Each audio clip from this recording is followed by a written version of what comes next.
நான் படித்த ப்ரொஃபஷன் வந்து மெரைன் இன்ஜினியரிங் பண்ணேன். மெரைன் இன்ஜினியரிங் வந்து நான் வந்து ஆக்சுவலா ஷிப்ல தான் ஒர்க் பண்ணிட்டு இருந்தேன். சினிமாக்காக மெரைன் விட்டீங்க அப்படின்னா என்ன ரீசன் நீங்க இல்ல சினிமா ஆக்சுவலா எனக்கு வந்து சினிமா வந்து ஃபர்ஸ்ட்டு நான் ஓப்பனா சொல்லணும்னா சின்ன வயசுலேருந்து அந்த பயங்கரமான தாக்கம் அப்படிலாம் எதுவும் கிடையாது. திடீர்னு போவோம் நைட்டில் பெட்ரோல் இல்லாமல் நின்றோம். தள்ளிட்டுலாம் போயிருக்கேன். தள்ளிட்டுலாம் போவேன். யாராவது வந்து நிறைய நண்பர்கள் வந்து டோ பண்ணுவாங்க. சார் பெட்ரோல் இல்லையா? டோ பண்ணுவா அப்படின்ற மாதிரிலாம். இந்த படம் நீங்க பார்க்கணும் அப்படின்னா மைய கருத்து இந்த படத்துல வந்து என்ன இருக்கு? இப்போ நான் சொன்ன கேரக்டர்ஸ்லாம் இது வந்து ஒரு வியாபாரத்துக்காகவோ இல்லை வந்து இவங்களை போட்டால் இது பிஸ்னஸ் ஆகும் அப்படின்ற ஒரு இன்டென்ஷனில் இருக்காது.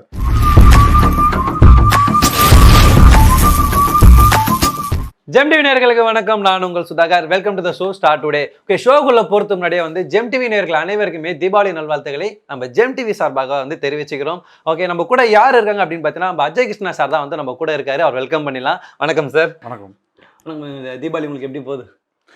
முதல்ல ஜெம் தொலைக்காட்சி நேயர்களுக்கும் என் இனிய தீபாவளி நல்வாழ்த்துக்கள். தீபாவளி நல்லா போகுது. நல்ல படங்கள் பண்ணிட்டு இருக்கோம். புது படங்கள் ரிலீஸ் ஆகுது. சினிமாவும் ஆரோக்கியமாக இருக்குது. தியேட்டர்ஸ்லாம் 100% ஓப்பன் பண்ணிட்டாங்க. ஸோ அடுத்தடுத்த வேலைகளில் ரொம்ப மும்முரமாக போயிட்டு இருக்கோம். தியேட்டர் ஃபுல் பர்சன்ட் ஓடுறதுல செம்ம ஹாப்பியாக இருக்கீங்க. ஓகே, நீங்கள் வந்து சின்ன சின்ன ரோல் தான் பண்ணிட்டு இருந்தீங்க. சினிமாவில் வர உங்களுக்கு ஆசை அப்படின்னா உங்களுக்கு எதை வச்சு நீங்கள் வந்து சினிமாக்குள்ளே வந்தீங்க? ஆக்சுவலாக நான் சினிமாவில் நடிக்கணும்னு ரொம்ப ஆர்வம் இருந்துச்சு. பட் நான் படித்த ப்ரொஃபஷன் வந்து மெரைன் இன்ஜினியரிங் பண்ணேன். மெரைன் இன்ஜினியரிங் வந்து நான் வந்து ஆக்சுவலாக ஷிப்பில் தான் ஒர்க் பண்ணிட்டு இருந்தேன். ஷிப்பில் ஒர்க் பண்ணும்போது இப்போ இங்கே இருக்க மக்களுக்கு வந்து நீங்களே ஒரு வேலையில் சினிமா தாண்டி வேறு வேலையில் இருந்தால் கூட சினிமாக்குள்ளே உங்களுக்கு தேடல் உங்களுக்கு ஈஸியாக இருக்கும் அப்ரோச் பண்ணுறதுக்கு.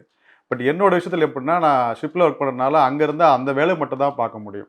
வேறு எதுலேயுமே நம்ம கான்சன்ட்ரேட் பண்ண முடியாது. ஃபார் எக்ஸாம்பிள் ஒரு பாட்டு பாடணுமோ இல்லை ஒரு லிரிக்ஸ் எழுதணும் அந்த மாதிரி விஷயம் நம்ம ஒரு திறமை இருக்குன்னா கூட அதை வெளிப்படுத்த கூட கஷ்டம். அது டோட்டலாகவே ஒரு தனி உலகம். அது மெரைன் இன்ஜினியரிங் கப்பலில் வேலை பார்க்க நல்ல ப்ரொஃபஷன். ஆனால் பட் எனக்கு சினிமா ஆர்வம் இருந்ததுனால நான் அதை வந்து கண்டினியூ பண்ண முடியாமல் ஒரு சூழ்நிலை அமைஞ்சது. ரொம்ப இன்ட்ரெஸ்ட்னால ஒரு ஸ்டேஜுக்கு அப்புறம் ஏன்னா அதையும் இதையும் ரெண்டையும் சேர்த்து ஒரு விஷயமா பண்ண முடியாது. சினிமான்றது அதான் பண்ணால் ஒரு 100% ஒரு இதை தான் வரணுன்ற மாதிரி இருந்தேன். பேசிக்காக நான் சாலிகிராமத்திலே வளர்ந்தனால அந்த சினிமா சர்க்கிளில் நிறைய நண்பர்கள் இருந்தாங்க நமக்கு. ஸோ அவங்கள ஃபாலோ பண்ணிகிட்டு இருந்தேன். அவங்க ஃபாலோ பண்ணும்போது நான் அப்போ அந்த 6 மாதம் வேலை 6 மாதம் எங்கள் வீட்டில் இருக்கிறது அந்த மாதிரி தான் இருந்தேன். அந்த டைமில் வரும்போது ட்ரை பண்ணுவேன். திடீர்னு அவங்க கூப்பிடும்போது நான் இங்கே இருக்க மாட்டேன். அந்த மாதிரி சூழ்நிலை அமையும் போது அந்த தேடலில் தான் எனக்கு நாடோடிகள் படம் வாய்ப்பு அண்ணன் சமுத்திரகனி அண்ணன் கொடுத்தாரு. நல்ல ஒரு வாய்ப்பு. அதை வந்து அவரோட ஃபாலோ பண்ணிட்டு இருந்தேன். அது அண்ணன் மாதிரி இருந்தார். அது வந்து அந்த படம் ஆக்சுவலாக என்ன ஆச்சுன்னா அந்த படம் ஷூட் பண்ணிடும்போது நான் இங்கே இருந்தேன். ரிலீஸ் அப்போ நான் இங்கே இல்லை. ரிலீஸ் அப்போ 100 நாள் ஓடுனதுக்கு அப்புறம் தான் நான் இங்கே வந்தேன். அந்த படம் வேலைக்கு போயிட்டேன். அதுதான் நான் கடைசியாக போனது. அந்த ரிலீஸ் டைமில் முன்னாடி நான் ஷூட்டிங் முடிச்சு போனது தான் லாஸ்ட்டு. அந்த படம் 100 டேஸ்க்கு அப்புறம் ஓடினதுக்கப்புறம் சொல்லப்போனால் நான் தியேட்டரில் அந்த படத்தை பார்க்கல. அது தெலுங்கு வெர்ஷன் வந்து அதுக்குள்ளே அவர் பண்ணி முடிச்சிட்டாரு. ரவி தேஜா வச்சு நான் பண்ண அந்த சின்ன ஒரு கேரக்டர் வந்து பைக்லேயே வர கேரக்டர் வந்து அண்ணன் வந்து தெலுங்குல பண்ணியிருந்தார். அந்த கேரக்டர் வந்து சமுத்திரகனி அண்ணன் வந்து தெலுங்குல ரவி தேஜாவோட அந்த டீமில் பண்ணியிருந்தார். அந்த படத்தை போய் நான் சென்னையில் தெலுங்கு வெர்ஷன் ரிலீஸ் ஆச்சு. நான் ஒரு போய் பார்த்தேன். நான் தமிழ் வெர்ஷன் நான் தேட்டரில் பார்க்கக்கூடிய சூழ்நிலை அமையல. அதுக்கப்புறம் சரி சினிமா தான் நமக்கு அப்படின்னு ஃபிக்ஸ் பண்ணதுக்கப்புறம் நான் கம்ப்ளீட்டாக வேலையை விட்டுட்டு டோட்டலாக அதுக்கப்புறம் தேடல்களில் போயிட்டு வந்தோம். இது சமுத்திரகனி சொல்லிங்க நாடோடிகள் படத்தில் சீன் வந்துருந்தீங்கன்ட்டு அது வந்து உங்களுக்கு டைலாகே இல்லை. என்ன நீங்கள் பைக்கில் வர சீன் அவர் ட்ரா பண்ண முக்கியமான சீன் அது. இருந்தாலும் அது வந்து நீங்கள் தான் அப்படின்ட்டு நீங்கள் வெளியே போகும்போது யாராவது கேட்ச் பண்ணியிருந்தாங்களா? அந்த சீனில் வந்து ஒரு போறாரு அப்படின்னு சொல்லி யாராவது கேட்ச் பண்ணியிருந்தாங்களா? அப்போ இல்லை இப்போ இன்னைக்கு வரையுமே அது வந்து 10 years ஆயிடுச்சு. அந்த படம் வந்து ஆக்சுவலாக 10 years வந்து 10th year இதெல்லாம் கூட பண்ணோம், செலிப்ரேட்லாம் பண்ணோம். இன்னை வரைக்கும் அடையாளம். இப்போ நான் வெளியே போனால் கூட அது ரொம்ப நேரம் யோசிச்சு பார்த்துட்டு சார் அந்த படத்தில் நீங்கள் பைக்கில் வருவீங்களே அப்படின்ற மாதிரி தான் ஒரு அடையாளம் இன்ன வரையும் பார்த்து ஐடென்டிஃபை பண்ணி சொல்கிறாங்க. அதுக்கப்புறம் நான் நிறைய படங்கள் பண்ணியிருந்தாலும் அது சின்ன சின்ன கேரக்டர்ஸ் பண்ணியிருந்தாலும் ஒரு பெரிய அடையாளமாக இருக்குது. அதுதான் இருக்குது. அதை பேஸ் பண்ணி தான் நான் ஒரு ஹீரோவான விஷயமே போயிட்டு இருக்கேன். அது வந்து நீங்கள் சொன்ன மாதிரி என்னென்ன டயலாக் இல்லையேன்ற மாதிரி ஒரு சின்ன நெடல் இருந்துச்சு நான் ஷூட்டிங் பண்ணும்போது. பட் அவர் வந்து என்னை ஃபோன் பண்ணி நீ வந்துடுறா அப்படின்னு மட்டும் சொல்லிட்டாரு. போனவுடனே லொக்கேஷன் போனவுடனே போய் விஷ் பண்ணேன். காலையில் வந்தேன் வாடான்னு சொல்லிட்டு ஒன்றுமே சொல்லலை. அவர் வந்துட்டு எங்கடான்னு சொல்லிட்டு அசிஸ்டன்ட்டை கூப்பிட்டு அந்த பைக் எடுத்துகிட்டு வா அப்படின்னு தான் சொன்னார். இது மட்டும் தான் சொன்னார். அண்ணன் என்னென்ன இதை எடுத்து ஓட்டி பாடுறா அப்படின்னாரு. ஓட்டி ரவுண்ட் போயிட்டு நல்லா இருக்கான்னு பாரு அப்படின்னா நான் பைக் யமகா வச்சுருந்தது அவருக்கு தெரியும். நான் பர்சனலாக பார்த்துருக்காரு. சரி ஓட்டி பாடுறா அப்படின்னாரு. நான் போயிட்டு நல்லா இருக்குண்ணே வண்டி நல்லா இருக்குண்ணே அப்படின்னு சொன்னேன். சரி ஓகே ரெடியாரு நான் சொல்லும் போது வா அப்படின்னாரு. ஒன்றுமே சொல்லலை அவர். ஆக்சுவலாக என்ன பண்ண போகிறோம் ஏது அப்படின்னாரு. ஒரு நாள் ஆயிடுச்சு இந்த மாதிரி வந்து போனோன்னே ஒரே ஒரு விஷயம் மட்டும் சொன்னார். அதாவது நீ வந்து ஒரு ஃப்ரெண்டு, ஒரு ரொம்ப உயிர் நண்பன். அவன் வந்து ஃபோன் பண்ணி கூப்பிட்டா வருவான். ஏன் எதுக்கெல்லாம் அவன் கேள்விலாம் கேட்க மாட்டான். எனக்கு ஒரு உதவிடா நீ வாடானா வந்துடுவான் அவன். அதை மட்டும் மைண்டில் வச்சுருக்க அவ்வளோதான், வேறு எதுவும் இது பண்ணாத அப்படின்னாரு. சரிண்ணே அப்படின்ற மாதிரி அவன் சொல்கிறத மட்டும் இன்ஸ்ட்ரக்ஷன் மட்டும் ஃபாலோ பண்ணிட்டு பண்ணுன்ற அதே மாதிரி பண்ணேன். அப்புறம் டயலாக்ன்ற விஷயத்த நான் போய் கேட்கல. ஆனால் அவருக்கு புரிஞ்சுக்கிட்டு சொன்னார், நீ பேசுனா உன்னை பற்றி எவனும் பேசவே மாட்டான் அப்படின்னு ஒரு விஷயம் சொன்னார் அந்த படம் பண்ணும்போது. அதே மாதிரி அவர் சொன்ன மாதிரி அந்த படம் வரும்போது நான் பேசாமே ஒரு கேரக்டர் வந்துச்சு அப்படின்ற மாதிரி அதை தான் ரொம்ப பேசினாங்க. நீ டயலாக் கொடுத்து ஒன்று பேசினோம்னா நீ யூஸ்வல் ஆகிடும் இந்த கேரக்டரு. நீ வருவ ஒரு ஃப்ரெண்டு ஒன்று ஃபோன் பண்ணி ஹெல்ப்டா வாடா மச்சானா வந்துடணும், நீ அவ்வளோதான். அந்த மாதிரி ஆட்கள் இருக்காங்க, நீ நண்பர்கள் பார்த்துருப்போம் நம்ம. அவனை மட்டும் ஃபிக்ஸ் பண்ணிக்கோ மைண்டில் அப்படின்னாரு. அவர் சொன்ன மாதிரியே அந்த கேரக்டர் வந்துட்டு ரொம்ப பேசப்பட்டுச்சு. அதாவது யாரா பேசாமல் வந்தா நல்லா இருந்துச்சுங்க, ரொம்ப நல்லா பண்ணீங்க. இன்னும் சவுத் சைட்லாம் போனால் அந்த கேரக்டர் வந்து இன்னைக்கு என்ன பண்ணுறீங்க, இன்னும் ஏன் நாங்கள் நிறைய எதிர்பார்த்தோம், அந்த மாதிரிலாம் சினிமாவில் தான் இருக்கீங்களான்ற மாதிரி கேட்குற அளவுக்கு அது ரொம்ப பாதிப்பு ஏற்படுத்துச்சு. நான் இது பண்ணிட்டு தாங்க இருக்கேன். கொஞ்சம் படங்கள் போயிட்டுருக்கு, கொஞ்சம் ஸ்லோவாக இருந்தாலும் பட் நல்லா தான் பண்ணணும்னு வெயிட் பண்ணுற மாதிரி பண்ணிட்டு. ஆனால் செம்மையாக தான் இருந்தது. இது வந்து இந்த படத்தில் இந்த டயலாக் பேசணும் அப்படின்னு சொன்னால் கூட நிறைய பேருக்கு வந்து சிங்க் ஆகாது. இந்த படத்தில் நான் பைக்கில் ஒரு பார்த்துருப்பீங்கன்னா அது முக்கியமான ரோல் வந்து கொடுத்துருந்தாங்க. டயலாக் இல்லை அப்படின்னாலும் முக்கியமான ரோல் கொடுத்துருந்தாங்க. சினிமா விட்டுருங்க, சினிமாக்குள்ளே வரணும், மெரன்ல இருந்தீங்க, சினிமா கூட தான் நான் வரணும், சினிமாக்காக மெரன் விட்டீங்க அப்படின்னா என்ன ரீசன்? நீங்கள் சினிமா ஆக்சுவலி எனக்கு வந்து சினிமா வந்து ஃபஸ்ட்டு நான் ஓப்பனாக சொல்லணும்னா சின்ன வயசுலேருந்து அந்த பயங்கரமான தாக்கம் அப்படிலாம் எதுவும் கிடையாது. நான் இருந்த சூழல், சினிமா சூழலில் இருந்த நண்பர்கள் இருந்தாங்க. பட் எனக்கு சினிமா ஆசைன்றது ஃபஸ்ட்டு வந்து சினிமானா அப்படியே ஆக்டர் ஆகிடலாம் அந்த மாதிரி ஒரு அந்த ஒரு ஜாலிலாம் இருந்தேன் நான். 6 மாதம் வருது போகிறது வந்துட்டு ட்ரை பண்ணுவோம், ஃப்ரெண்ட்ஸ் சர்க்கிள் நம்மளும் நடிப்போம், ஒரு ஆக்டர்னா ஃப்ரேமில் வந்தால் அந்த மாதிரி ஒரு இதுதான் வந்துச்சு. உள்ளே வந்ததுக்கப்புறம் கொஞ்சம் கொஞ்சம் போனதுக்கப்புறம் நமக்கு அதோட கஷ்டம் என்னன்றது புரிய வந்துச்சு. அதுக்கப்புறம் தான் ப்ராப்பராக ஒரு ட்ரெயினப் ஆகணும் நம்ம சொல்லிட்டு ஒரு ஆக்டிங் கோர்ஸ் போனதோ, கூத்துப்பட்டு ட்ரெயினர் வச்சு நம்ம ட்ரெயின் பண்ணது, அதுக்கு ப்ரொஃபஷனலாக ட்ரெயின் அப் ஆகணும்னு சொல்லிட்டு சில விஷயங்கள் மெனக்கடணும். சினிமான்றது உடனே கிடச்சிடாது, அதுக்கான விஷயங்கள் போராடணும், கஷ்டப்படணுன்றது ரொம்ப. அதாவது நான் ஒரு மாதம் ஒரு 3 லட்சம் சம்பாதிச்சுட்டு இருந்தேன். விட்ட உடனே வீட்டில் எதிர்ப்பு வந்துச்சு. நம்ம அதுக்காக படிக்க வச்சோம், அங்கே படித்தா நீ சினிமாவுக்கு போகிறோன்னா ரொம்ப எதிர்ப்புலாம் இருந்துச்சு. அதை விட்டு நாடோடியில் பார்த்தோம்னா கொஞ்சம் கன்வின்ஸ் ஆனாங்க, சரி ஏதோ பண்ணுறான்னு சொல்லிட்டு. அதுக்கப்புறம் நம்ம காசுன்னு போய் அவங்கள்ட்ட கேட்க முடியாது. ஏன்னா நம்ம சம்பாரிச்சு இருந்த ஸ்டேஜில் போயிட்டு அப்போ அந்த தட்டுப்பாடு அந்த கஷ்டம்லாம் கொஞ்சம் கொஞ்சமாக வந்துச்சு. பட் என்னன்னா ஒரு ஸ்டேஜுக்கு அப்புறம் நான் அதை என்ஜாய் பண்ண ஆரம்பிச்சிட்டேன். நமக்கு ஒன்று வேணுன்றதுக்காக தான் நம்ம வந்து இதை கஷ்டப்படுறோம், அப்போ நம்ம கஷ்டப்பட்டு தான் ஆகணும் அப்படின்ற மாதிரி. சினிமாக்காக கிடைக்கிறதுக்கு அவன் என்னென்னோ பண்ணுறான், நமக்கு இதெல்லாம் ஒரு கஷ்டம். அந்த பைக் யமஹா பைக்கு தான் வச்சுருப்பேன், திடீர்னு போவோம், நைட்டில் பெட்ரோல் இல்லாமல் நின்றோம், தள்ளிட்டுலாம் போயிருக்கேன், தள்ளிட்டுலாம் போவேன். யாராவது வந்து நிறைய நண்பர்கள் வந்து டோ பண்ணுவாங்க, சார் பெட்ரோல் இல்லையா டோ பண்ணுவா அப்படின்ற மாதிரிலாம். இல்லை சார் பெட்ரோல்லாம் இருக்குது, இன்ஜினில் வேறு ஏதோ பிரச்சனைலாம் நான் போய் சொல்லுவேன். ஏன்னா பெட்ரோல் பங்கில் கொண்டு போய் விட்டுருவாங்க டோ பண்ணி. அங்கே காசு நம்மகிட்ட இருக்கா இல்லையான்னு நம்ம சொல்ல முடியாதுல்ல. அப்போது சில பேர் ஐடென்டிஃபை பண்ணி கேட்டுருவாங்க, இந்த மாதிரி இல்லை சார் அந்த வீடு வரையும் கொஞ்சம் டோ பண்ணுங்கன்னா டோ பண்ணி விட செல்லத்தில் பண்ண மாட்டாங்க. இந்த மாதிரிலாம் ஸ்ட்ரகிள் பண்ணோம். அதெல்லாம் நம்ம ஜாலியாக எடுத்துக்கிட்டேன். ஒரு ஸ்டேஜில் நம்ம வேணுன்னு தானே வந்தோம், நம்ம அதுக்கு இப்போ பண்ணி தான் ஆகணும்னு சொல்லிட்டு. இப்போவும் ஸ்ட்ரகிள் இருக்கு, பட் அதை தாண்டி ஒரு அடுத்த லெவலுக்கு வந்துட்டோம். விடக்கூடாதுன்ற ஒரு தீர்மானத்தில் இருக்கீங்க. அதான் கேட்க வந்தேன், இந்த மாதிரி ஸ்ட்ரகிள்னு இருக்கும்போது திருப்பி நம்ம மெரன் வேலைக்கே போயிடலாமா? இல்லை, அது அந்த மாதிரி தோணலை. வேலைக்கு திரும்ப போகணும். நிறைய பேர் அட்வைஸ் பண்ணாங்க, நீ ஏன் வேலையை விட்ட, இது பண்ண அது பண்ணேன்னு சொல்லிட்டு. பட் என்ன நம்ம அவங்க எல்லாம் நல்ல எண்ணத்தில் தான் சொன்னாங்க, யாரையுமே தப்பாக சொல்லலை. இதாக பண்ணிடுவேன், எனக்குள்ள ஒரு தன்னம்பிக்கையில் தான் நான் ஓடுறேன். மற்றபடி ஃபேமிலி சைடில் சப்போர்ட் பண்ணுறாங்க, இப்போ ஏதாவது பண்ணிவிடுவான் அவனால நம்பிக்கை இருக்குது அப்படின்னு அது பண்ணி காட்டணும்னு ஒரு இதில் இருக்கேன் நான். அவ்வளோதான், வேற ஒன்றும் இல்லை. நீங்கள் சினிமாத்தில் நடிக்க மட்டும் இல்லை, நீங்கள் வந்து தயாரிப்பாக தான் ஆக போகிறேன், டிஸ்ட்ரிபியூட் பண்ணிட்டு இருக்கேன் கேள்விப்பட்டோம். அது நீங்கள் எப்படி இன்ட்ரெஸ்ட் வந்து? நம்ம சினிமாவில் இருக்கணும்னு நான் முடிவு பண்ணிட்டேன். சினிமாவில் வந்துட்டு நான் ஆக்சுவலாக நடிக்கணும்னு தான் நம்ம மெயின் இன்டென்ஷனு.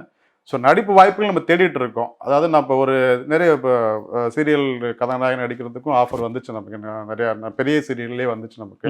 நான் ஆக்சுவலாக சீரியலில் நடிச்சிருக்கேன். நான் ஒரு இப்போ பிரபலத்தில் கழிச்சு மதுரை சீரியலில் ஒரு கெஸ்ட் ரோல்லாம் பண்ணியிருக்கேன். நான் அப்போலேருந்தே நான் அதை பண்ணாமலாம் ஒன்றும் இல்லை, அதுலேயும் நம்ம ட்ரெயினப் ஆகி தான் வந்திருக்கோம் நம்ம. அதுக்கப்புறம் லீட் ரோல் பண்ணுற மாதிரிலாம் வந்துச்சு. சரி நம்ம பண்ணால் சினிமாவில் பண்ணணுன்ற ஒரு இதனால தான் அதை நம்ம பண்ணல. சரி அப்போ ஹீரோவாக அடிக்கணும்னா எல்லாருமே ஹீரோவா சான்ஸ் எல்லாருமே கூப்பிட்டு கொடுக்க மாட்டாங்களா?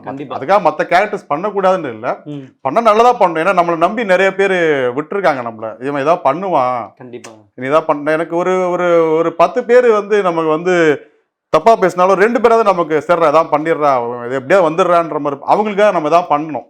நமக்காக பண்றோமோ இல்லையோ அதை பண்ணி அந்த நம்பிக்கையை உடச்சிடக்கூடாதுன்றது தான் நமக்கு இதுன்னு சொல்லிட்டு ப்ரொடக்ஷன் பண்ணுறதுக்கான வாய்ப்பு எனக்கு அமைஞ்சிச்சு. என் நண்பர்கள் சர்க்கிள், என்னோட ஃபேமிலி பிரதர்ஸ் அவங்களாம் சேர்த்து ஒரு விஷயம் அமைஞ்சு வந்துச்சு எனக்கு.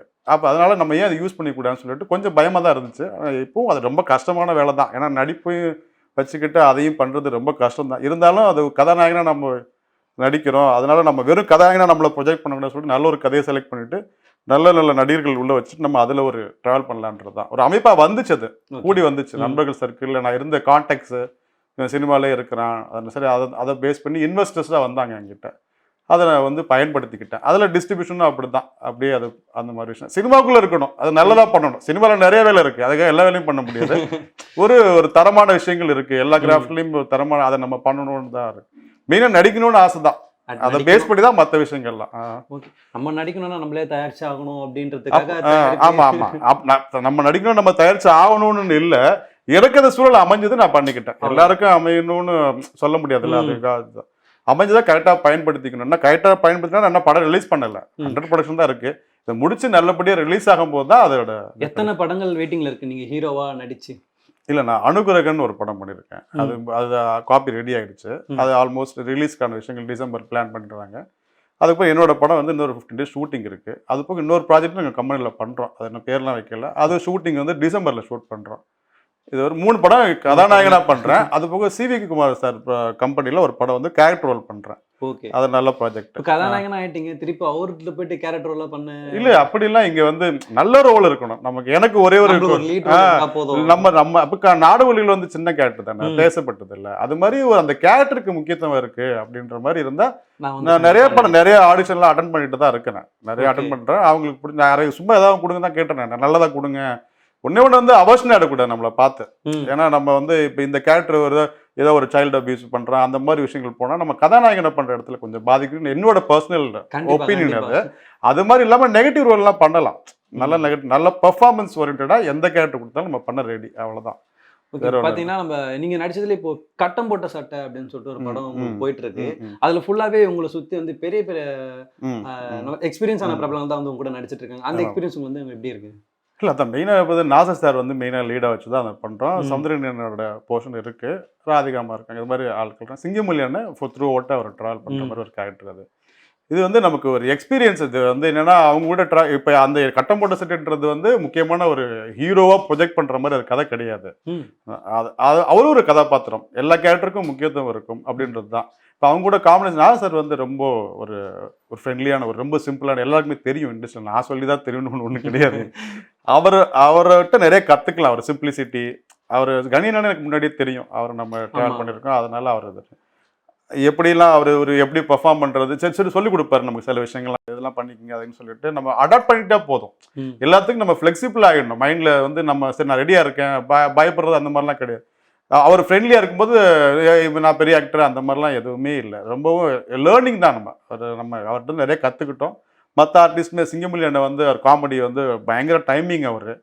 அவர் கூட அவரை நீங்கள் பண்ணுங்கள் அஜய், நீங்கள் பண்ணிடுங்க அந்த மாதிரி ஒரு என்கரேஜிங் டைப்பு. அது ஈஸி. நாங்கள் பண்ணி ஒரு டைலாக் சொல்லும்போது நாங்கள் ப்ராக்டிஸ் பண்ணிக்கிறோம், நீங்கள் விடுங்க அப்படின்னு சொல்லிட்டு அந்த மாதிரி நமக்கு சொல்லிக் கொடுக்குற ஆட்கள் தான் நமக்கு எல்லாருமே ஃப்ரெண்ட்லியாக இருந்தாங்க, கோஆப்ரேட் பண்ணாங்க. ரொம்ப கோஆப்ரேட் பண்ணாங்க. இல்லை, இத்தனை எக்ஸ்பீரியன்ஸ் பர்சன் இருக்கும்போது நம்ம ஹீரோ பண்ணுறது நம்மளுக்கு ஏதாவது ஒரு நர்வஸ்? இல்லை, அது நர்வஸ்ன்றது இப்போ அதான் அதை நான் மைண்ட் ஃபிக்ஸ் பண்ணிக்கிட்டேன்னு சொன்னேன்ல, அது வந்து இருக்கக்கூடாது.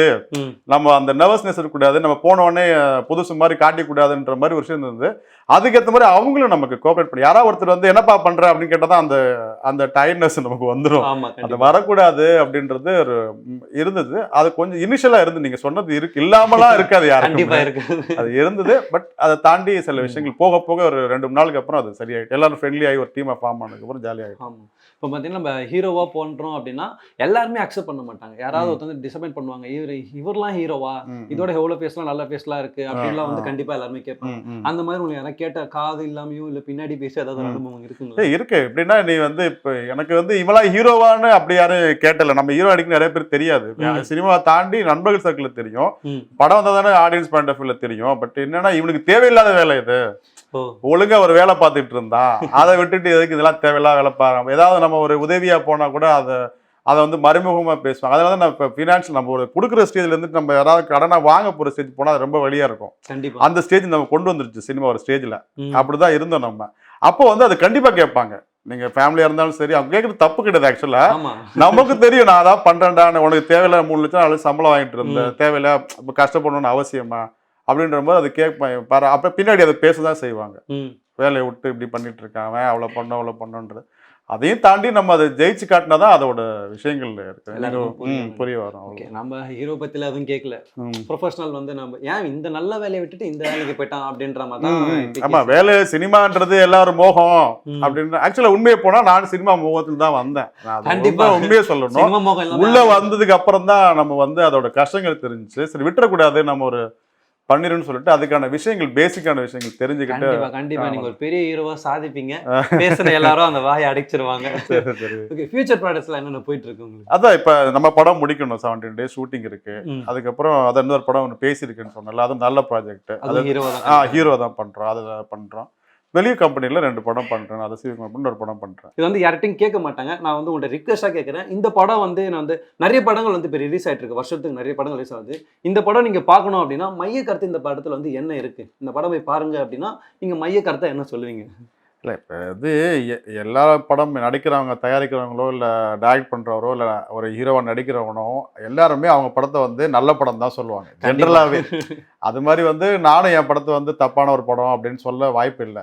நீங்கள் கேட்குற மாதிரி இதில் இதை ஏன் நான் பார்க்கணும் அப்படின்னா, இது வந்து டோட்டலாக ஒரு ஃபேமிலி என்டர்டெயின் மூவி. ஒரு வீட்டில் உட்காந்து பார்க்குற அட்மாஸ்பியரோட தேட்டரில் பார்த்தா ரொம்ப நல்ல ஒரு ஃபீல் இருக்கும். நிறைய இப்போ நான் சொன்ன கேரக்டர்ஸ் எல்லாம் இது வந்து ஒரு வியாபாரத்துக்காகவோ இல்லை வந்து இவங்களை போட்டால் இது பிஸ்னஸ் ஆகும் அப்படின்ற ஒரு இன்டென்ஷன்ல இருக்காது. படம் பார்க்கும்போது உங்களுக்கே தெரியும் இந்தந்த கேரக்டருக்கு இவங்களாம் ரொம்ப ஆப்டா இருப்பாங்க. ஒரு அந்த மாதிரி ஒரு கதை அம்சம் உள்ள ஒரு கதை இது. அவங்களுக்கெல்லாம் முக்கியத்துவம் இருக்கு. இப்போ சிங்கமுலியன் ஆகட்டும், நாச சார் ஆகட்டும், கணியன் ஆகட்டும், இவங்க எல்லாருமே அந்த கேரக்டரை வந்து ஒரு தாங்குற அளவுக்கு சக்தியான ஆட்கள் தான், அவங்க தான் போட்டிருக்கோம். அவங்க எல்லாருமே ஒரு சில படங்கள்ல வந்து பிசினஸ்க்காக இவரை போடு அவரை போடுன்னு ஒரு திணிச்சிருப்பாங்க. அது அப்பதான் வாங்குவாங்க. அந்த மாதிரி விஷயங்கள் இதுல இல்ல. அதை நீங்க படம் பார்க்கும்போது அவங்களுக்கு தெரியும். நீங்க கேட்ட கேள்விக்கு என்னால இதுதான் இந்த கேரக்டருக்கு இவங்க ஆப்டா இருப்பாங்க அப்படின்ற மாதிரி தான். இப்ப நானுமே அந்த கேரக்டருக்கு ஆப்டா இருப்பேன், நான் நம்புறேன் நானு டைரக்டர் சொன்னதை. அதனால இந்த ஒரு ஒரு ஒரு நேட்டிவிட்டி பேஸ்ட் வரான ஒரு ஜெனரல் தான். ரொம்ப டீசென்டான படம். ஃபேமிலியோட எல்லாருமே குழந்தைங்கள இருந்து பெரியவங்க வரையும் பார்க்கக்கூடிய ஒரு படம். ஒரு மூக்கு பார்த்துட்டு ஐயோ என்னடா சுளிக்கிற மாதிரி அந்த விஷயமே இருக்காது. 100% கேரண்டியா ஒரு காமெடியான ஒரு பேஸ் பண்ணிக்காக தான் இது. எல்லாருமே பார்க்கலாம். நான் சொல்றத மார்க் பண்ணி வச்சுக்கோங்க. நாளைக்கு போய் சொன்னவன நீ ரிப்பீட் பண்ணி கூட ட்ரோல் பண்ணி கூட கலாய்க்கலாம். சரியா? உண்மையிலே இந்த நான் சொன்ன விஷயம் இதுல இருக்கும்.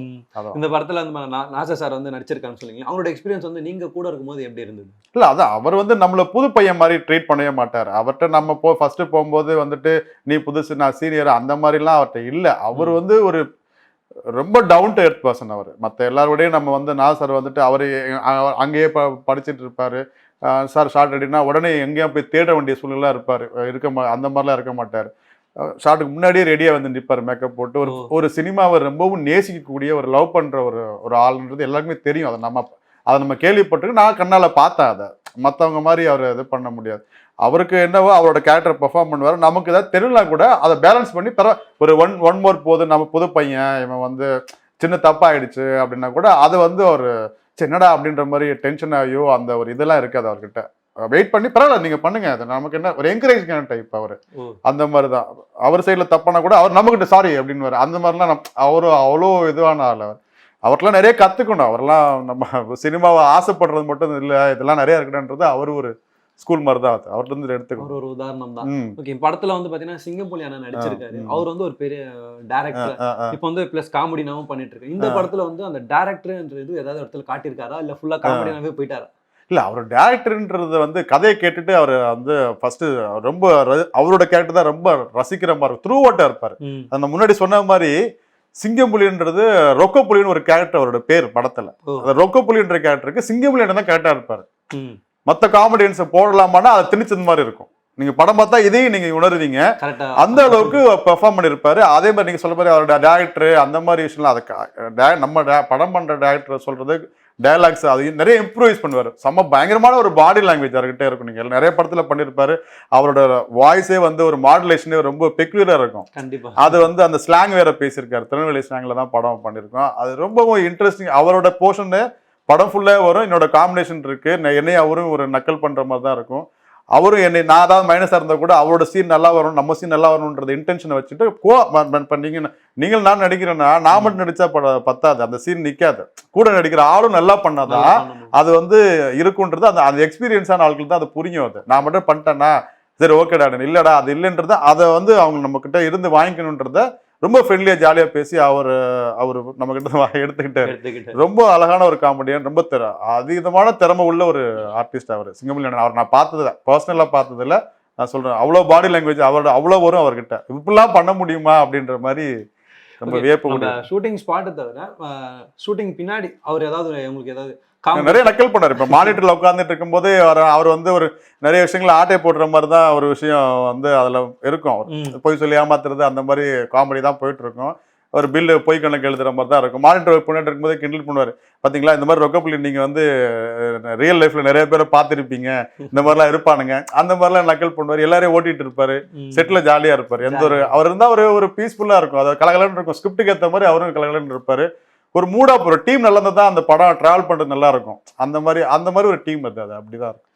படம் ஹிட் ஆக இவங்க இருக்கிறத தவிர பாடல்கள் வந்து இசைஞானி இளையராஜா தான் வந்து போட்டிருக்காரு அப்படின்னா இது ஒண்ணு போதும் நினைக்கிறேன். படம் இன்னும் ஹிட் ஆக அதோட எக்ஸ்பீரியன்ஸ் எப்படி இருக்கு? இல்ல அதுதான் இந்த படத்துக்கு பெரிய பலமே அவர் தான். நான் சொல்லுவேன், கண்டிப்பா சொல்லுவேன். இந்த கதைக்களத்துக்கு நான் சொன்ன நம்ம ஆர்டிஸ்ட் எல்லாம் எப்படி அவர் வந்து இவங்கெல்லாம் அந்த கதாபாத்திரத்துக்கு செட் ஆவாங்களோ அதே மாதிரி இந்த படத்துக்கு இவர் தான் இசை அமைக்கணுன்ற மாதிரியும் அந்த கதை இருக்கும். பாட்டு 4 பாட்டு பண்ணி கொடுத்துருக்காரு. ரொம்ப பிரமாதமான சாங்ஸ். அவர் 2 பாட்டு பாடி கொடுத்துருக்காரு. ஒன்று தான் பாடினாரு. அப்புறம் நாங்கள் ரெக்வஸ்ட் பண்ணி இன்னொரு பாட்டு பாடுறோம். அதை ஒன்று பாடிட்டேன்னு சொல்லல சார், இல்லையா நீங்கள் தான் பாடணும், வேற ஒரு சிங்கரை வர வச்சுட்டாரு. இல்லை இந்த பாட்டு நீங்கள் தான் பாடணும்னு சொல்லி அவரை சொல்லி ரெக்வஸ்ட் பண்ணி எதுக்குன்னு கேட்டார். அப்புறம் சொல்லி எக்ஸ்பிளைன் பண்ண சார் நானே வேற சிங்கரை அனுப்பிச்சிட்டு திரும்ப அவர் பாடி கொடுத்தாரு. பண்ணலடா த்ரோட் சரியில்லை, நாளைக்கு பாடுறேன் அப்படின்னு, நாளைக்கு பாடி கொடுங்க அப்படின்லாம் சொல்லி திரும்ப பண்ணோம். அந்த அளவுக்கு அந்த பாட்டு அவர் பாட்டுக்கு அவர் வயசார நல்லா இருக்கு அப்படின்ற மாதிரி ரொம்ப நல்லா பண்ணி கொடுத்துருக்காரு. அவரோட இசை வந்து இந்த படத்துக்கு பெரிய பிளஸா இருக்கும். அவர்கிட்ட நான் வந்து இசைங்களோட எல்லாருமே இசைங்களோட ஃபேன்ஸ் இல்லாதவங்க இருக்க மாட்டாங்க. அவரை மெய்ப்படுத்தி பேசணும் அப்படின்றது எனக்குலாம் நமக்கு தகுதியே கிடையாது. ஆக்சுவலா அவரை பத்தி பேசுறதுக்குலாம் நமக்கு ஒண்ணுமே கிடையாது. அவர் கூட ஒர்க் பண்ணது எனக்கு ஒரு பெரிய சினிமாவில் வந்து ஒரு பாக்கியம்னு நினைக்கிறேன். நம்ம நிறைய பேர்கிட்ட ஒர்க் பண்ண போறோம், பண்ணுவேன்ற நம்பிக்கை எனக்கு இருக்கு. ராஜா சார்ன்றது ஒரு கடவுள் மாதிரி. அவரோட படத்துல இருந்தோம் நம்ம அப்படின்றது எனக்கு ஒரு ஹிஸ்டரி மாதிரி தான். அது நம்ம பண்றோம்ன்றது அதுதான் எனக்கு பெரிய பிளெஸிங் நினைக்கிறேன். நான் எல்லாரையும் சூஸ் பண்ணிருக்கீங்க. நம்ம வந்து இந்த கதை ஹீரோயின் இவங்க தான்ப்பா வரணும் அப்படின்னு ஏதாவது சூஸ் பண்ணிருக்கீங்களா? இல்ல ஹீரோயின் இவங்க என்னோட சாய்ஸ் இல்ல. அது 2 பேர் ஆடிஷன் பண்ணோம். அதையும் கதைக்கு ஏற்ற மாதிரி இதுல வந்து ஒரு ஹீரோயின்ன்றவங்க ஒரு தைரியமான ஒரு பெண்ணா இருக்கணும்ன்றதுதான் கதைக்களம். ஆக்சுவலா அது அவங்க பைக்லாம் ஓட்டுவாங்க கதையில, அந்த மாதிரி ஒரு இருக்கணும்ன்ற அந்த ஆட்டிடியூட் உள்ள ஒரு பொண்ணு தான்ன்றது கதைக்குள்ள அது மாதிரி ஒரு பொண்ணு தான் அதுல இருக்காங்க. அதுதான் வந்து இந்த கேரக்டர் வந்து இந்த பர்சன் நல்லா இருப்பாங்க அப்படின்னு சொல்லி எல்லாருமே சூஸ் பண்ணிட்டீங்க. ஹீரோயினுக்கும் வந்து இந்த மாதிரி எக்ஸ்பீரியன்ஸ் ஆளுங்க நல்லா இருப்பாங்க அப்படின்னு யாராவது நீங்க மைண்ட்ல செட் பண்ணி வச்சிருந்தீங்களா? இல்லை இதில் அதான் இது நீங்கள் கேட்குறது கரெக்டான கொஸ்டின் தான். அந்த பிஸ்னஸாக போகும்போது நம்ம புதுசாக இருக்கமே ஒரு ஹீரோயின் வந்து கொஞ்சம் ஃபெமிலியராக போவோன்ற மாதிரி ஆப்ஷன் வந்துச்சு. இல்லை என்ன பிரச்சனைனா, இப்போ நான் சொல்ல ஆர்டிஸ்ட் எல்லாமே காம்பினேஷனில் வராங்க. இப்போ ஒரே நாள் இப்போ நான் சொல்கிற நாசர் சார் ஆகட்டும், இவங்க கனிநாயகன் எல்லாருமே ஒரு 10 நாள் வந்து ஒரே டைமில் இவங்க எல்லாருமே செட்டில் இருக்கணும். அப்ப என்னன்னா எல்லாருமே பிஸியான ஆர்டிஸ்ட். இப்ப ஹீரோயினும் ஒண்ணு பிஸியான ஒண்ணு போனா அவங்க டேட்டுக்கு இவங்க வாங்குறதா, அவங்க டேட்டுக்கு இந்த மாதிரி நிறைய பிரச்சனைகள் இதுல வந்துச்சு. வந்ததுனால என்ன பண்ணிட்டோம்னா, சரி அதுல ஒரு விஷயத்தை காம்ப்ரமைஸ் பண்ணிக்கலாம். இப்ப ஒரு சிங்கமிலியான போர்ஷன்னா அவரை பேஸ் பண்ணி ஷெட்யூல் போடுறது, அந்த ஆர்டிஸ்ட்லாம் சிங் பண்ணிக்கிற மாதிரி. இப்ப அவங்க எப்போ அவைலபிளோ அதுக்கேற்ற மாதிரி தான் நம்ம போட முடியும். ஸோ ஹீரோயின் வந்து கொஞ்சம் ஒரு படம் பண்ணவங்க அப்படி இருந்தா போதும், நமக்கு கூட இது பண்ணா கோஆபரேட்டிவ் வந்தா போதும். ஏன்னா அவங்க 30 நாள் கண்டிப்பா எல்லா நாளும் செட்டில் இருக்கணும். அந்த மாதிரி கதை இது. அந்த மாதிரி டேட் வாங்குறது ரொம்ப கஷ்டமாவும் இருந்துச்சு நமக்கு. அதே மாதிரி நம்ம யோசிக்கிற மாதிரி அவங்களும் யோசிக்கிறாங்கல்ல. இப்ப நான் ஃபெமிலியரா ஹீரோயின் கேட்கிறேன்னா நான் ஃபெமிலியரான ஹீரோட இந்த மாதிரிலாம் இருக்கு. ஸோ நம்ம ஜெயிக்கிற வரையும் இதெல்லாம் நம்ம கடந்து தான் வரணும். அந்த மாதிரி விஷயங்கள்லாம் இருக்கும். ஆனா உங்களுக்கு வந்து நான் இந்த மாதிரி ஒரு படம் பண்ணணும்பா, இந்த கேரக்டர் எனக்கு வேணும், அந்த மாதிரி ஏதாவது ஒரு படம் வந்து காத்துட்டு இருக்கீங்களா? இல்லை எனக்கு நான் முன்னாடி சொன்ன மாதிரி பெர்ஃபார்மன்ஸ் ஓரியன்டா விஷயங்கள் எதா இருந்தாலும் பண்ணும். ஏதோ வந்தோம் நம்மளும் சினிமாவில் இருக்கோன்ற மாதிரி எனக்கு இருக்கணும்னு ஆசை இல்லை. இந்த படத்தில் வந்து ஒரு 10 நாள் டேட்டு சும்மா உங்கள் மூஞ்சி தெரிஞ்ச மூஞ்சி நீங்கள் வந்தால் அவர் நல்லா இருக்குன்ற மாதிரி விஷயங்களே எனக்கு இல்லை. அந்த கேரக்டர் சின்ன கேரக்டர் ஒரே ஒரு நாள் இருந்தால் கூட போதும். அந்த கேரக்டர் வந்து பெர்ஃபார்ம் பண்ணணும், ஏதாவது ஒரு விஷயத்த செய்யணும், வந்தால் ஒரு இம்பேக்ட் இந்த படத்தில் இது கிரியேட் பண்ணிச்சு, ஏதோ ஒன்று பண்ணான்ற மாதிரி இருந்தால் நான் தயாராக இருக்கேன். ஏன்னா எனக்கு வந்தது வந்து நான் சும்மா சினிமாவுக்கு வரணும்லாம் வரல. எனக்கு ஒரு இது இருக்கு, இதை பண்ணணும்னு ஒரு இது இருக்கு நமக்கு. அதுக்காக அந்த மாதிரி வந்ததான் நம்ம பண்ணணும்னு. நிறைய கேரக்டர் நிறைய சின்ன சின்ன கேரக்டர்ஸ் வந்துச்சு. பட் அது நான் சிலதெல்லாம் பண்ணேன், சிலதெல்லாம் பண்ணலை. பண்ண முடியாதுன்னு நம்ம சொல்ல முடியல. வேறு காரணங்கள் ஏதாவது சொல்லி நம்ம வந்து அது மாதிரி தான் பண்ணுறோம். அதனால ரெண்டாவது நான் ரொம்ப பிஸியாகவும் இல்லை. இப்போ நிறைய பேர் என்னை கூப்பிடுறாங்க, நான் வந்து அவாய்ட் பண்ணிட்டேன், அந்த மாதிரி ஸ்டேஜ்லேயும் நம்ம இல்லை. நம்ம என்ன வளர்கிற ஸ்டேஜ் தான் இருக்கிறோம். அடுத்த ஸ்டேஜுக்கு நம்ம வெயிட் பண்ணிட்டு இருக்கோம். அதுக்கப்புறம் தான் அதெல்லாம் நம்ம டிசைட் பண்ண முடியும். Okay okay. இப்போ வந்து நீங்கள் உங்கள் லைஃப்பில் வந்து எனக்கு வந்து ஒருத்தருக்கு நான் தேங்க்ஸ் சொல்லுவேன், ஒருத்தருக்கு சாரி சொல்லுவேன்னா நீங்கள் யாருக்கு சொல்லுவீங்க? இல்லை, தேங்க்ஸ் சாரின்ட்டு நிறைய பேருக்கு சொல்லணும்னு இல்லை. நம்ம ஜெயிச்சதுக்கு அப்புறம் தான் இதை நம்ம சொல்ல முடியும். இப்போ நம்ம எனக்கு சக்ஸஸுக்கு வந்து ஒரு சில பேர் ரொம்ப உறுதுணையாக இருக்காங்க. இப்போ அது வந்து நான் இப்போ சொல்லிட்டோம்னா அதோட இது வரும். சாரி சொல்ல ஒன்று இருக்காங்க. நான் சொல்றேன், கண்டிப்பா உங்க சேனல்லே சொல்றேன். ஒரு படம் சக்ஸஸ் ஆகட்டும் இருக்காங்க. அப்ப கண்டிப்பா இருக்கு. எல்லாரும் வாழ்க்கையில இருப்பாங்க, எனக்கு சொல்ல வேண்டியவங்க இருக்காங்க. கண்டிப்பா நான் சொல்றேன். அதை ஒரு சக்சஸ் ஆயிட்டு சொல்லுவோமே, சொன்னதுக்கு அப்புறம் அது அவங்களுக்கு கிரெடிட் கொடுத்த மாதிரி இருக்கும். அது அப்ப சொன்னோம்னா அதனால சொல்றேன் நான். அவங்க ஏதாவது செய்யணும் இல்ல, நம்ம காசு பண்ணதுக்கு ஆசைப்பட்டு அந்த மாதிரி ஆட்கள் நமக்கு செய்ய மாட்டாங்க. ஒரு உணர்வோடு செய்யறவங்க தான் நம்ம அதை சொல்லுவோம். நம்ம அவங்களுக்கு ஒரு ஒரு ஒரு வெற்றியோட சொன்னா அது அவங்களுக்கு ஒரு சந்தோஷமா இருக்கும்னு நினைக்கிறேன். ஓகே ஓகே, சரி. நான் கொஞ்சம் வெயிட் பண்ணிட்டு இருக்கேன். ஓகே, இப்போ உங்க ஹேட்டர்ஸ்க்கு நீங்க என்ன சொல்றீங்க? எனக்கு இருக்காங்களான்னு தெரியல. ஹேட்டர்ஸ் இருந்தாலும் நம்ம அதை பெருசா நம்ம பொருட்படுத்துறது இல்ல. இப்ப ஹேட்டர்ஸ்ன்றது எனக்கு வந்து இவன் ஏன் வந்தான்னு கேட்கறவங்க தான் வந்து ஹேட்டர்ஸா நான் பார்க்கல அவங்கள. அவங்க நல்லதுக்காகவும் சொல்லலாம், கெட்டதுக்காகவும் சொல்லலாம். பட் நம்ம சக்சஸ் ஆனதான் அது வந்து எப்படின்றது தெரியும். அதுக்கப்புறம் பட் எல்லாரோட லைஃப்லயும் வந்து இவன் வந்து 10 பேர் வந்து நான் முன்னாடியே சொன்ன மாதிரி நல்லா வரணும்னு நினைச்சா அதில் 2-3 பேர் இவன் கெடுதல் நினைக்கிறவங்க இருக்க தான் செய்யும். எல்லா லைஃப்ல இருப்பாங்க. அதை கிராஸ் பண்ணிட்டு நெகட்டிவான விஷயங்கள் நான் ரொம்ப கேட்கக்கூடாதுன்னு நினைப்பேன். பாசிட்டிவ் ஆட்டிடியூடாக இருக்கணும் தான் என்னோட இன்டென்ஷனே இருக்கும். தன்னம்பிக்கை எனக்கு மெயினாக வந்து நம்ம யாரை பற்றியும் இது பண்ணி நம்மளை நம்பி நம்ம இருக்கிறோன்றது தான் ஃபர்ஸ்ட். நம்ம எனக்கு தான் நான் தான் இதுதான் நம்மளை நம்பணுன்றதான் எனக்கு என்ன ரொம்ப பிடிக்கும். பேசிக்காகவே மற்றவங்களை பிடிக்குது, மற்றவங்களுக்கு என்ன பிடிக்கலன்னு எனக்கு இல்லை. என்னைய பிடிச்சாதான் நாம மற்றது எல்லாமே நமக்கு பிடிக்கும். இப்போ நான் என்னையே உங்களுக்கு பிடிக்கணும்னு வச்சுங்க, ஃபர்ஸ்ட் அப்பா அம்மா மேலே தான் இருப்பேன். ஏன் பெத்தன்னு கேட்போம். அந்த மாதிரி தான். அதுக்கு கூட இவனை திட்டும் அவனை திட்டும் அப்படின்னு திட்டுற மாதிரி இருக்கும். ஸோ என்ன எனக்கு ரொம்ப பிடிக்கும் பர்சனலாக. அழகா இருக்கணும், அசிங்கமாக இருக்கும், அதெல்லாம் இல்லை. எனக்கு நான் பண்ற வேலை நான் பண்ணிட்டு இருக்கேன். எனக்கு யாராவது வந்து குறை சொன்னா கூட அதை நான் மாத்திக்கணும், நல்லதா இருந்தால் மாத்திக்க ட்ரை பண்ணுவேன். இல்லை நான் கரெக்டாக தான் இருக்கேன்ற மாதிரி நான் சுயமா கொஞ்சம் யோசிக்கணும்னு நினைப்பேன். அவ்வளோதான். Super super. நம்மள வந்து ஃபர்ஸ்ட் நம்மளுக்கே கண்டிப்பா பிடிக்கணும். பிடிச்சாதானே அவங்க எல்லாருமே பிடிக்கும். நம்மளை பிடிக்கலன்னா என்னடா எதுக்காக நம்ம பிறந்தோம் அப்படின்னு ஃபீல் பண்ணுவோம். அப்புறம் பெற்றவங்களை திட்டுவோம், கூடவங்களை திட்டுவோம். இது எல்லாமே நடக்கும்ல. பேசிக்கா உங்களை பிடிச்சி போனாதான் நீங்க எதா இருந்தாலும் ரசிச்சு பண்ணுவீங்க. நம்ம உடம்பே அப்பதான் ஒத்துழைப்பு வரும். நம்ம போய் இந்த வேலையை நம்ம பண்ணோம்னா அதுக்கு ஓடத்துக்கு தோணும். அந்த மாதிரி விஷயங்கள்ல இருந்து பாசிட்டிவ் மைண்டோட இருக்கணும். நெகட்டிவ் தாட்ஸ் பேசுறவங்களை நான் அவாய்ட் பண்ணணும்னு நினைப்பேன். நம்ம பேசிக்கா நம்ம ஆஃபீஸ்க்குள்ளே வந்து நெகட்டிவ் யாராவது பேசினா அவாய்ட் பண்ண நினைப்பேன். சரி, இல்லைங்க வேலை இருக்கு, நம்ம அப்புறம் பார்க்கலாங்க அப்படின்னு சொல்லிட்டு டெய்லி நம்ம அதை விஷயங்கள் கேட்கறத கூட நெகட்டிவா கேட்கக்கூடாது. ஏதாவது நெகட்டிவ் வந்தா கூட அதை சீக்கிரமா அதை விட்டு வெளியே வந்துடணும்னு நினைப்பேன் நான்.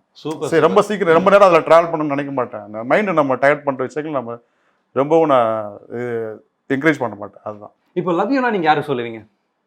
லவ் யூன்னு யாரும் சொல்லணும்னு கேட்குறீங்களா? இது சாரி தேங்க்ஸ் தான் சொல்ல மாட்டீங்க. லவ் யூ யாருக்கா சொல்லுங்க.